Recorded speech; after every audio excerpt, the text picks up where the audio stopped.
Bharat China సంబంధాలు మనం ఒకసారి గమనిస్తే గనక ఇండియా నాన్ కమ్యూనిస్ట్ దేశాల్లో ముఖ్యమైన దేశం. చైనాని కమ్యూనిస్ట్ చైనా ఏర్పడినప్పుడు చైనాని మనం రికగ్నైజ్ చేసాం అన్నమాట. ఆ తర్వాత పాకిస్తాన్ సహాయంతో మన దగ్గర నుంచి మన జమ్మూ కాశ్మీర్ ఏరియాలోని ఆక్సాయ్ చిన్ ప్రాంతాన్ని చైనా ఆక్యుపై చేసింది. అంతేకాదు ప్రస్తుతం ఆల్మోస్ట్ మన అరుణాచల్ ప్రదేశ్ మొత్తం 90,000 కిలోమీటర్స్ అరుణాచల్ ప్రదేశ్ మొత్తం తందే అని చెప్పి చైనా క్లైమ్ చేసుకుంటుంది. అరుణాచల్ ప్రదేశ్ లోని బార్డర్ విలేజెస్ ఏవైతే ఉన్నాయో అవన్నీ కూడా చైనీస్ పేర్లు పెట్టుకుంటుంది అనమాట.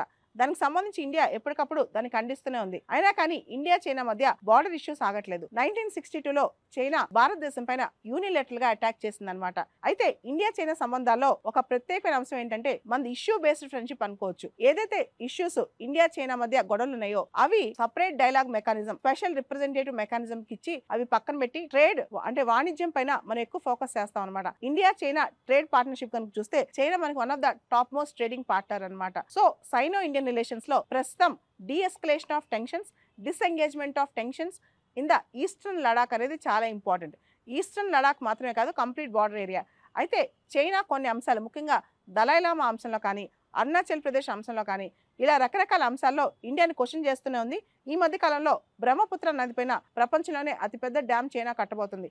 దీనికి సంబంధించి కూడా ఇండియాకి ఎటువంటి ఇన్ఫర్మేషన్ లేదనమాట.